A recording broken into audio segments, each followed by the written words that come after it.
তো যার যার নাম হচ্ছে চোর কুনাল, ঠিক আছে? তো একজন চোরের মুখ থেকে টাকা সংক্রান্ত কোনো কথা প্রতিক্রিয়া দিতে আমরা রাজি নই। আমাদের যে ফার্স্ট অফ অল এই কথাটা ক্লিয়ার করে দেওয়া উচিত কি আমাদের যাই ট্রাস্ট তৈরি হয়েছে পুরো গভর্নমেন্ট অফ ওয়েস্ট বেঙ্গলের আন্ডারে নিয়ম মেনে সব কিছু করে আমাদের ট্রাস্ট তৈরি হয়েছে। এবার ট্রাস্টটা তৈরি হয়েছে আমাদের ওয়েলফেয়ারের জন্য, ঠিক আছে?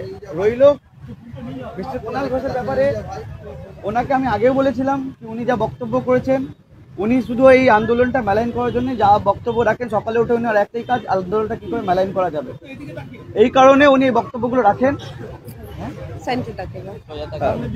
এই কারণে এই রাখে এই কারণে উনি এইসব কথা বলেন।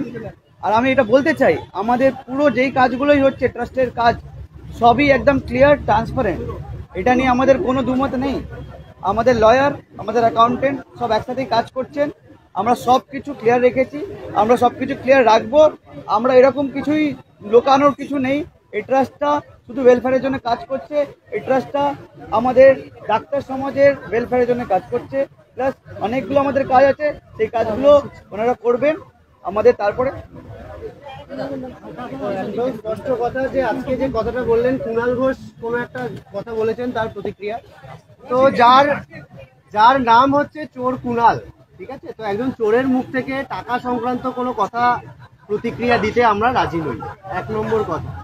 দু নম্বর কথা, এই যে টাকার উৎস কি, কেন টাকা আসছে, আপনারা প্রথম দিন থেকে জানেন আমাদের এই যে আন্দোলন চলছে, সেই আন্দোলনে অভয়া ন্যায় বিচারের জন্য আমরা নানা সময় আন্দোলনের নানা ফর্ম থেকেছে। অভয়া ক্লিনিক আমরা করেছি, বন্যা দুর্গতদের জায়গায় আমরা গিয়েছি, লিগাল নানা পারপাস থেকেছে। অভয়া ন্যায় বিচারের যে লড়াই চলছে সেখানে আমাদের যে সুপ্রিম কোর্টে যে উকিল রয়েছেন তার, তো সেই জায়গায় দাঁড়িয়ে বহু ডাক্তারি অ্যাসোসিয়েশন বলুন, ডাক্তারি সংগঠন বলুন, ইন্ডিভিজুয়াল ডাক্তার বলুন, সাধারণ মানুষ বলুন, বহু মানুষ, ইভেন আপনারা প্রত্যেক মিডিয়া এখানে রয়েছেন, আপনারা নিজেরা দেখতে পাচ্ছেন রোজ শত শত মানুষ এসে আমাদের যে ভালোবাসা দিচ্ছেন, আবেগ দিচ্ছেন। তার সাথে দেখুন মানুষ তো আবেগের জায়গা থেকে, মানে আপনারা দেখেছেন একজন ভ্যান চালক, একজন ঢাকি, তারা ওই 100-200 টাকাও এসে কোনো একটা ভাবে আমাদের কাছে ভালোবাসার জায়গা হিসেবে দিয়ে যাচ্ছে।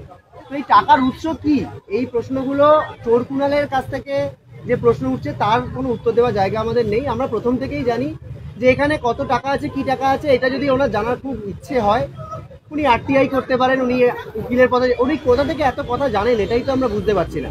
আমরা গোটাটাই ট্রান্সপারেন্ট, এবং এটা যদি বলেন যে এই জায়গাটা যে সরকারি জায়গায় এর ঠিকানা কেন, এই প্রশ্ন যদি আপনারা করতে চান, আমরা বারবার বলতে চাই আমরা প্রথমে এটা করতে চেয়েছিলাম একটা অ্যাসোসিয়েশন যেটা মোর ডেমোক্রেটিক। আপনারা সবাই জানেন এই যে রেজিস্ট্রেশন অ্যাক্ট অনেক রকমের হয়, ট্রাস্ট হয়, অ্যাসোসিয়েশন হয়। অ্যাসোসিয়েশন রেজিস্ট্রেশনে আমরা অ্যাপ্লাই করেছিলাম, এবং আপনাদের আমাদের পুরনো প্রেস রিলিজগুলো আমাদের, যদিও এই 70 দিন পর হয়তো আপনারা ভুলে গেছেন, আমরা বলেছিলাম যে ওয়েস্ট বেঙ্গল সরকার আমাদের ওই অ্যাসোসিয়েশন যেটাকে মোর ডেমোক্রেটিক একটা ভার্সন সেটা করতে দেয়নি, সেটা করতে কোনো এনওসি দেয়নি। তো সেই জায়গায় গিয়ে আমরা ট্রাস্ট ফরমেশন করি, এবং এই ট্রাস্ট ফরমেশন করার পর এই গোটা আইনটা কিন্তু ওয়েস্ট বেঙ্গল গভর্নমেন্টের সাইন দিয়ে তাদের এনওসি দিয়েই হয়। তো এই প্রশ্নগুলো যদি আজকে আমাদের ওপর কেন হচ্ছে আমরা জানি, এটা মেলাইন করা হচ্ছে, আমরা এত পরে কেন হচ্ছে সেটাই বুঝতে পারছি না। আমরা এক্সপেক্ট করেছিলাম অনেক আগেই এই প্রশ্নটা আসবে, কিন্তু এই প্রশ্নটা আসলে যারা এনওসি দিয়েছে সেই প্রশ্নটা আসলে মনে হয় সরকারকেই করা উচিত। দেবাশিস, আসলে এই জায়গা থেকে কুনাল ঘোষ তিনি যেটা বলেছেন যে হোস্টেলের ঠিকানা সেটা দেওয়া, এবং সেই ক্ষেত্রে এগুলো ফর্ম করতে গেলে সরকারি কনসেন্ট লাগে, অনুমতি লাগে, এই বিষয়টা কি বলবেন দেবাশিস? সরকারি অনুমতি ছাড়াই এরকম একটা জিনিস তৈরি হচ্ছে বলে মনে হচ্ছে আপনাদের? মানে ওনার কাছে কি এরকম ইনফরমেশন আছে যে পশ্চিমবঙ্গ সরকারের কোনো ইনফরমেশন ছাড়াই, কনসেন্ট ছাড়াই এরকম একটা, যদি তাহলে হয়ে থাকে তাহলে তো ভয়ানক ব্যাপার।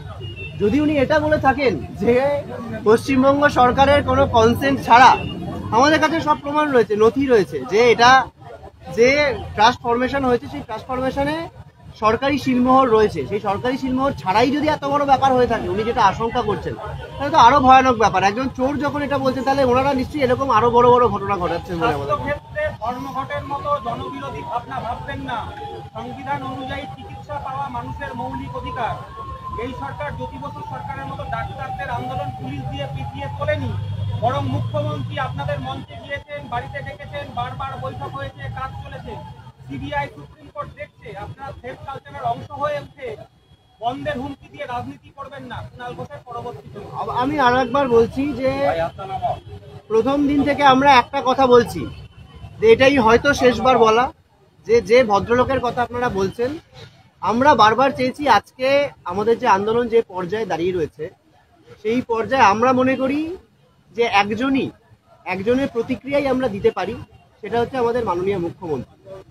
আজকে আমাদের সহযোদ্ধারা না খেয়ে এতদিন রয়েছেন, আমারও অনশন করছেন, সেই জায়গায় দাঁড়িয়ে গতকাল আমাদের সিনিয়র সংগঠনদের সমস্ত সংগঠন, কোনো একটা দুটো সংগঠন নয়, সেটা জেপিডি, সেটা আইএমএ, সেটা এসডিএফ, সেটা এমএসসি, সেটা প্রাইভেট ডক্টর, সবার সাথে আলোচনা করে দেখুন আমরা মঙ্গলবারের যে কর্মসূচি ঘোষণা করেছি সেটা আমরা চাই যে সেই জায়গায় না পৌঁছাক।